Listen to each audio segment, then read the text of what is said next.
Hello everyone, this is Gamer, and welcome back to the 39 Steps. I don't know why that happens, I'm sorry. It's really awkward when that happens. Alright, a pack of lies. Having decoded Scudder's book, Hannay now has all the facts. If only he can remain hidden until the second week of June. Let's do it. A pack of lies.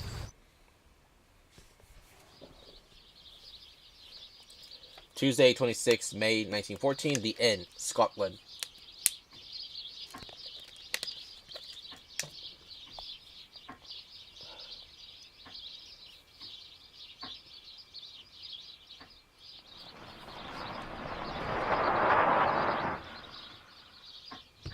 The next morning, I witnessed from my room the arrival of 2 constables and a sergeant.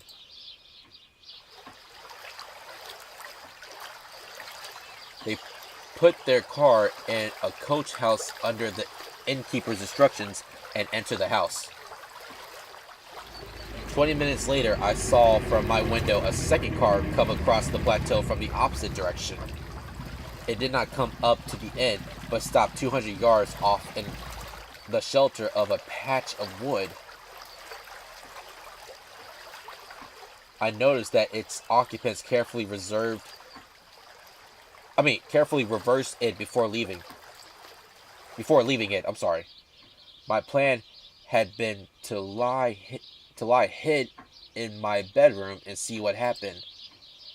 I had a notion that if I could bring the police and my other more dangerous pursuers together, something might work out of it to my advantage. But now I had a better idea.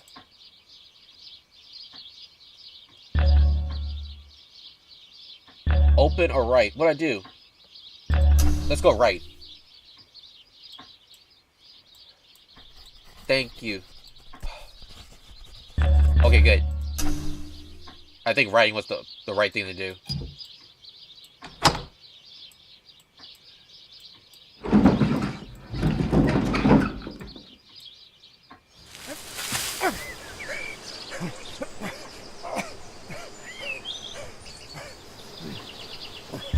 Crank the engine. I stole gently out onto the plateau.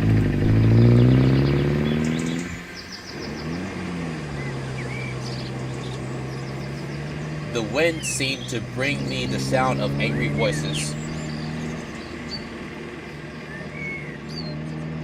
You may picture me driving that 40 HP car for all she was worth over the crisp moor roads on that shining May morning, glancing back at first over my shoulder and looking anxiously to the next turning, then driving with a vague eye just wide enough awake to keep on the highway, where I was thinking desperately of what I had found in Scudder's pocketbook.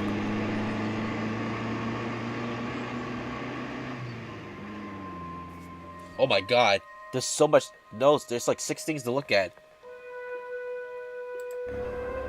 The whole story was in the notes, with gaps, you understand, which he would have filled up from his memory. He stuck down his authorities too, and had an odd trick of giving them all a numerical value and then striking a balance, which stood for the reliability of each stage in the yarn. This war was going to come as a mighty surprise to Britain. Carolides' death would set the Balkans by the ears, and then Vienna would chip in with an ultimatum. Russia wouldn't like that, and there would be high words, but Berlin would play the peacemaker and pour oil on the waters, till suddenly she would find a good cause for a quarrel, pick it up, and in 5 hours let fly at us. That was the idea, and a pretty good one too. Huh, I got the first and the last. The bare bones of the tale were all that was in the book. These, and one queer phrase which occurred half a dozen times inside brackets. 39 steps was the phrase. And at its last time of use it ran, 39 steps, I counted them. High tide, 10:17 p.m. I could make nothing of that. Oh, he said the name of the game. Despite all the nonsense talked in Parliament, there was a real working alliance between France and Britain, and the two general staffs met every now and then and made plans for joint action in case of war. Well, in June, a very great swell was coming over from Paris, and he was going to get nothing less than a statement of the disposition of the British Home Fleet on mobilization. It was something uncommonly important.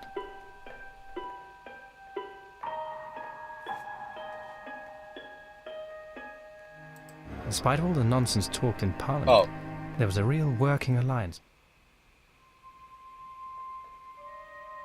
Good.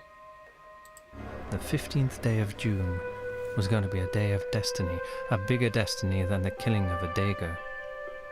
It was so big that I didn't blame Scudder for keeping me out of the game and wanting to play a lone hand. That, I was pretty clear, was his intention. One more. This war was going to come as a mighty surprise to Britain. Carolides' death would set the Balkans by the ears, and then Vienna would chip in with an ultimatum. It was no question of preventing a war. That was coming, as sure as Christmas. Had been arranged, said Scudder, ever since February 1912. Carolides was going to be the occasion.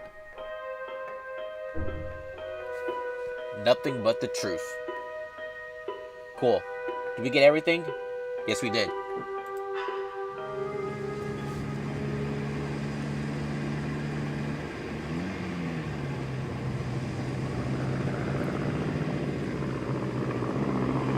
On the bare moor, I was at the aeroplane's mercy. My only chance was to get to the leafy cover of the valley.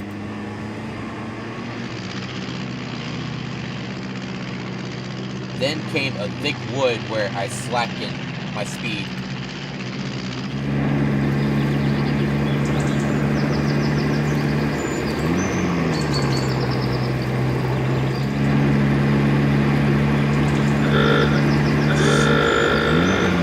Suddenly, I heard the hooting of another car and realized upon my horror that I was almost upon a couple of gateposts through which a private road debouched on the highway. I clapped on my brakes, but my impetus was too great. I did the only thing possible and ran slap into the hedge on the right.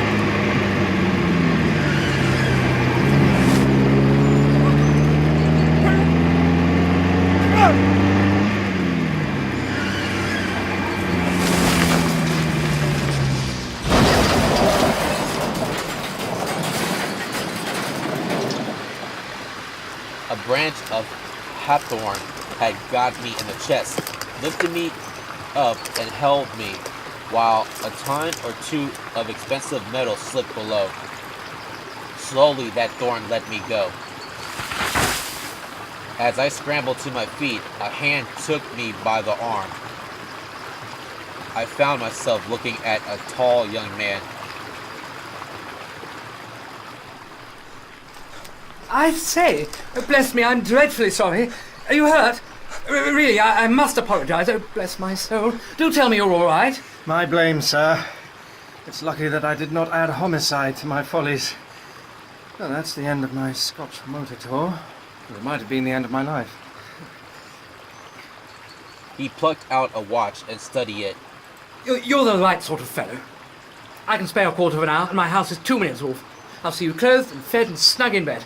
Where's your kit, by the way? Is it in the burn along with the car? It's in my pocket. A toothbrush? I'm a colonial and travel light. A colonial? By gad, you're the very man I've been praying for. Are you by any blessed chance a free trader? A free trader? I am. Oh, good show!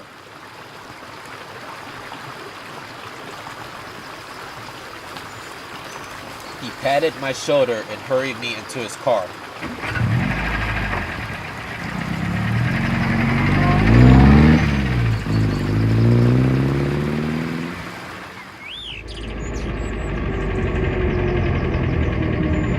It's a nice house. Presently, we drew up for a comfortable-looking shooting box, and he ushered me indoors. First, he flung half a dozen of his suits before me, for my own bed had been pretty well reduced to rags. I selected a loose blue serge, which differed most conspicuously from my former garments, and borrowed a linen collar. Then he hailed me to the dining room.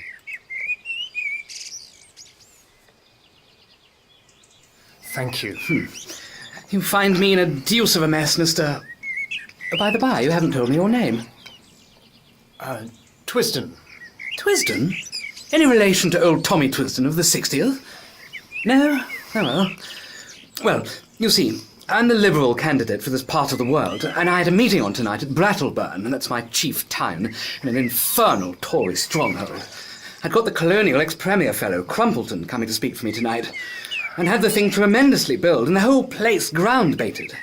This afternoon, I had a wire from the ruffian saying he'd got influenza at Blackpool, and here I am, left to do the whole thing myself. I had meant to speak for 10 minutes, and now must go on for 40. And though I've been racking my brains for 3 hours to think of something, I simply cannot last the course. Now you've got to be a good chap and help me. You're a free trader and can tell our people what a washout protection is in the colonies. All you fellows have the gift of the gab. I wish to heaven I had it. I'll be forever more in your debt.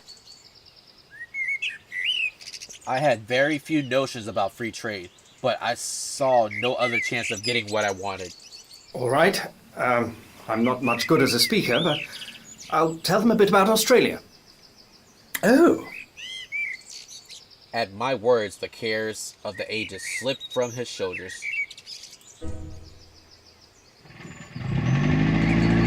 He lent me a big driving coat and never troubled to ask why I had started on a border tour without possessing an ulster.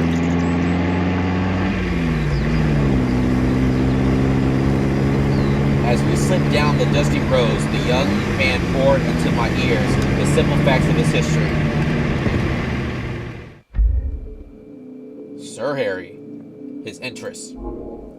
He knew about horses and jawed away about the Derby entries, and he was full of plans for improving his shooting. Childhood. Sir Harry was orphaned at an early age and was brought up by his uncle, who is a member of the British cabinet. The young man today.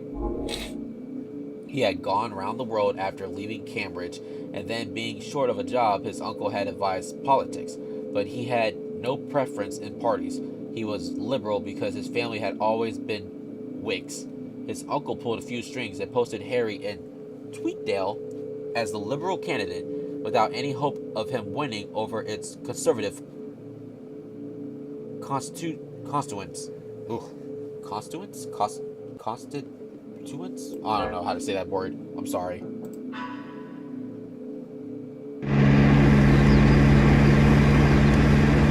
Altogether, a very clean, decent, callow young man.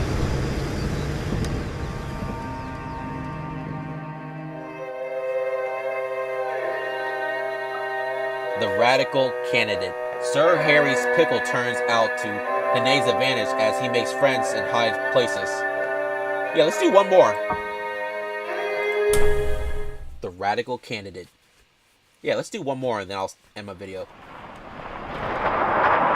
Tuesday, 26 May, 1914. Masonic Hall. Rattleburn. Masonic? Ooh.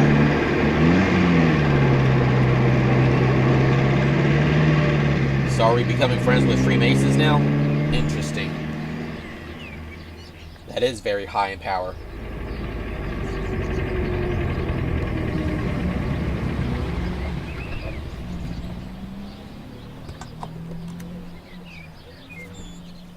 Enter.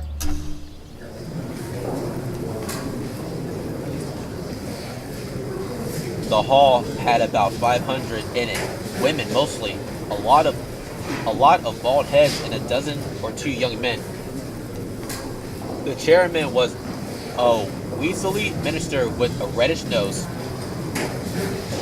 He lamented on Crumpleton's absence, soliloquies on his influenza, and gave me a certificate as a trusted leader of Australian thought. There were 2 policemen at the door, and I hope they took note of that testimonial.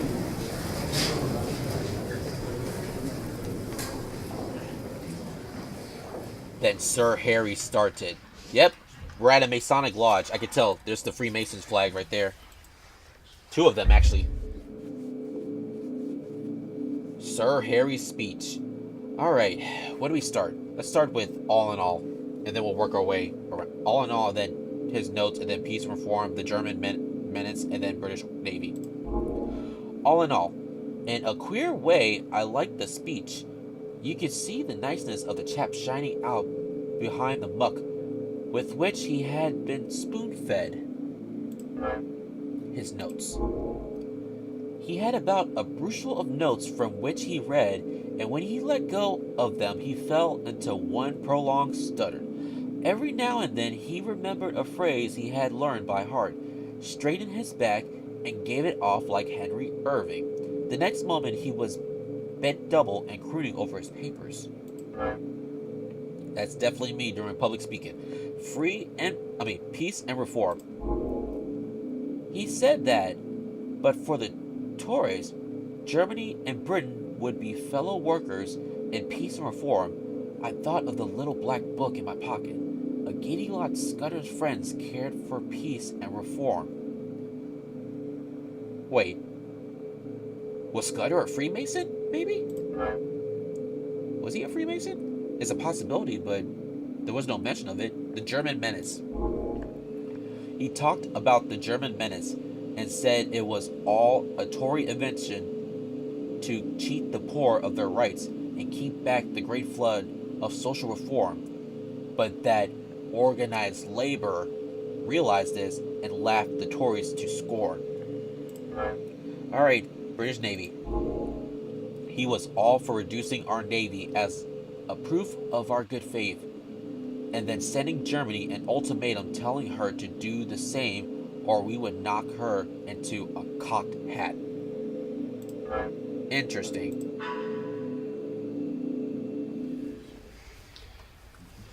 I mightn't be much of an orator, but I was 1,000% better than Sir Harry. I simply told him all I could remember about Australia, all about its Labour Party and immigration and universal service, praying there should be no Australian there. I doubt if I remembered to mention free trade, but I said there were no Tories in Australia, only Labour and Liberals. And I started in to tell them the kind of glorious business I thought could be made out of the empire if we really put our backs into it.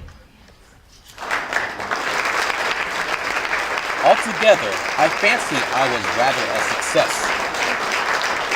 The minister didn't like me though. I'd like to propose a vote of thanks to Sir Harry for his statesmanlike speech, and to Mr. Twisden, whose words had the eloquence of an emigration agent.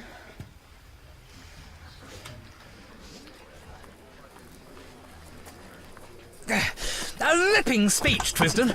Now, you're coming home with me. I'm all alone, and if you'll stop a day or two, I'll show you some very decent fishing.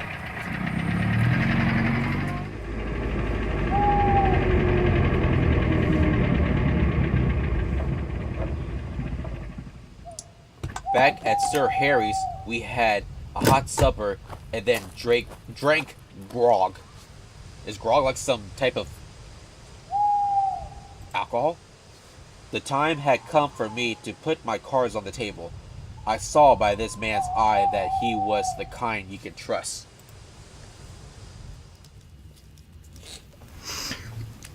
Listen, Sir Harry. I've something pretty important to say to you. You're a good fellow, and I'm going to be frank. Where on earth did you get that poisonous rubbish you talked tonight? Oh, was it as bad as that? It did sound rather thin. I got most of it out of the Progressive magazine, and pamphlets that agent chap of mine keeps sending me. But you surely don't think Germany would ever go to war with us? Ask that question in 6 weeks, and it won't need an answer. If you'll give me your attention for half an hour, I'm going to tell you a story. Uh-oh. I blinked. No detail.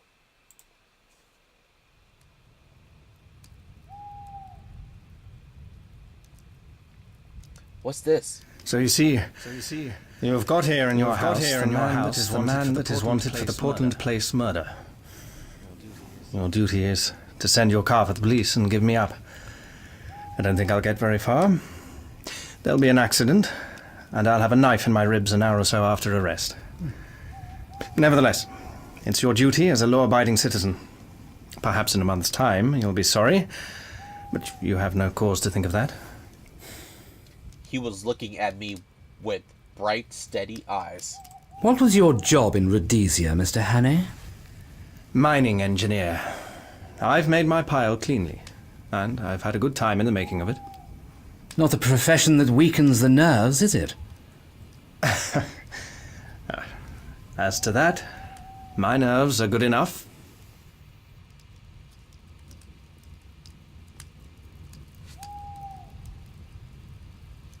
The knife?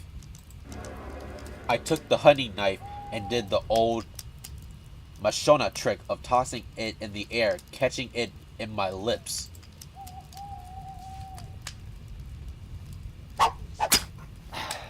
Oh. I don't want proof. I may be an ass on the platform, but I can size up a man. You're no murderer, and you're no fool. I believe you're speaking the truth. I'm going to back you up. Now, what can I do? First, I want you to write a letter to your uncle. I've got to get in touch with the government people sometime before the 15th of June. He pulled his mustache. That won't help you. This is Foreign Office business, and my uncle would have nothing to do with it. Besides, you'd never convince him. No. I'll go one better. I'll write to the Permanent Secretary of the Foreign Office. He's my godfather and one of the best going. Now, what do you want? He sat down at a table and wrote to my dictation. Almost a dictionary.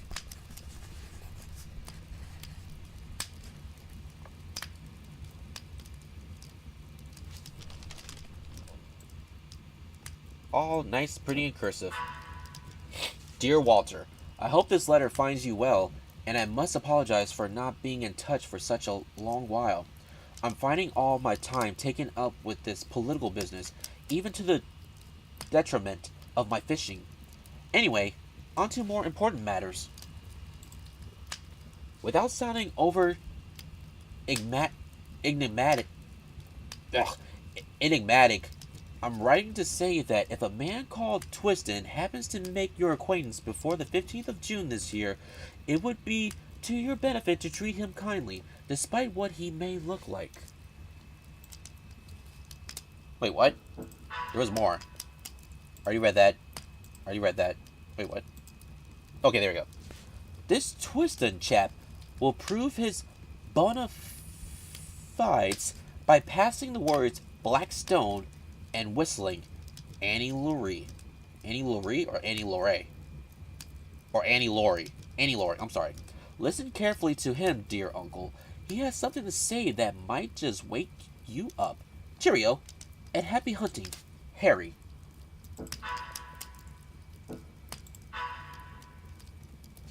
Good. That's the proper style. Oh, by the way, you'll find my godfather, his name's Sir Walter Bullivant, down at his country cottage for Whitsuntide. It's close to Artonswell on the Kennet. And that's done. Now, what's the next thing? You're about my height. Lend me the oldest tweed suit you've got. Anything will do, so long as the colour is the opposite of the clothes I destroyed this afternoon. Then, show me a map of the neighbourhood and explain to me the lie of the land. Lastly, if the police come seeking me, just show them the car in the glen. If the other lot turn up, tell them I caught the South Express after your meeting.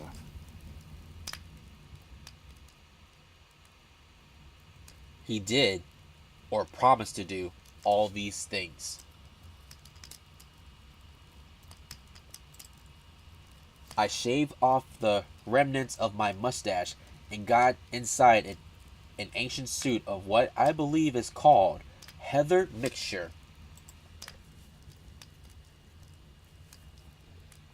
The map gave me some notion of my whereabouts and told me the two things I wanted to know: where the main railway to the south could be joined, and what were the wildest districts near at hand.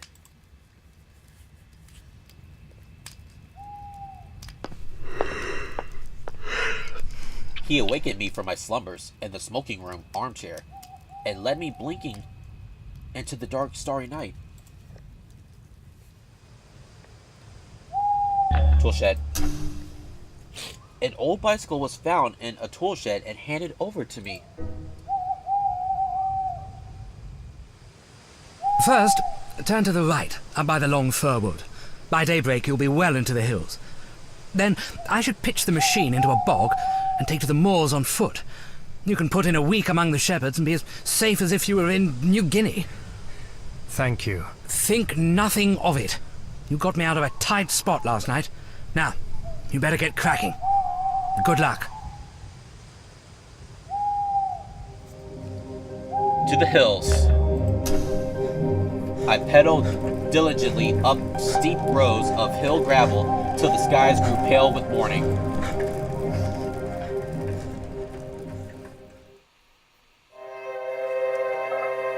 The next one is Run to the Hills. Hannay must lie low, but the Scottish police are pursuing him with an advantage of their home turf.